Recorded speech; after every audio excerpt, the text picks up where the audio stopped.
Today we will be reviewing Extreme Ownership by Jocko Willink. This is a super enjoyable book.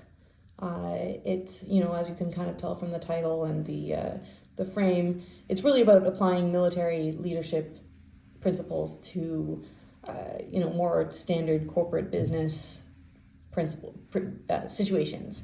And although that's something that's been, covered in other books, this one takes it a bit of a more granular step forward and ties it to actual missions and actual challenges that face military operations and how that can be applicable to areas of business and corporate life.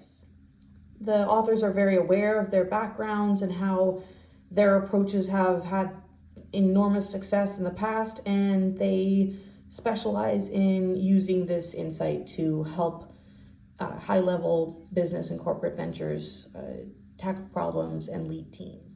And a lot of this really is rooted in the operational concept of extreme ownership, where they encourage business leaders to lead their teams, through their ventures and through their operations within like an ultimate sense of ownership from the leaders themselves. They really explore these concepts in very applicable ways. Instead of, what you may glean from the cover of being, glory at all costs and, extremely leader-centric operational control, they in fact spend a lot of time focusing on, safety, accountability, communication, even, very detailed communication up to your, supervisory operational managers, and really they bring it home to concepts that are useful day to day.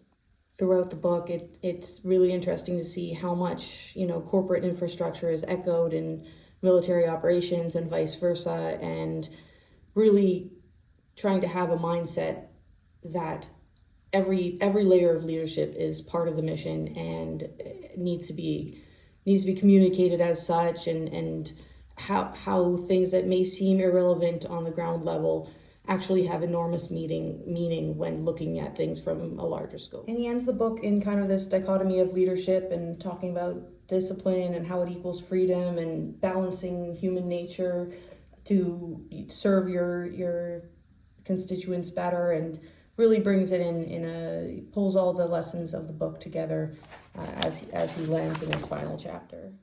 I would recommend this book. It brought in some fresh material, and it really, instead of kind of bringing up well-worn leadership material, it really redefined some certain concepts and brought up some interesting, very practical applications. I really enjoyed the case examples that he brought through, and I really admired the humility and kind of respect for every task that came through in this book.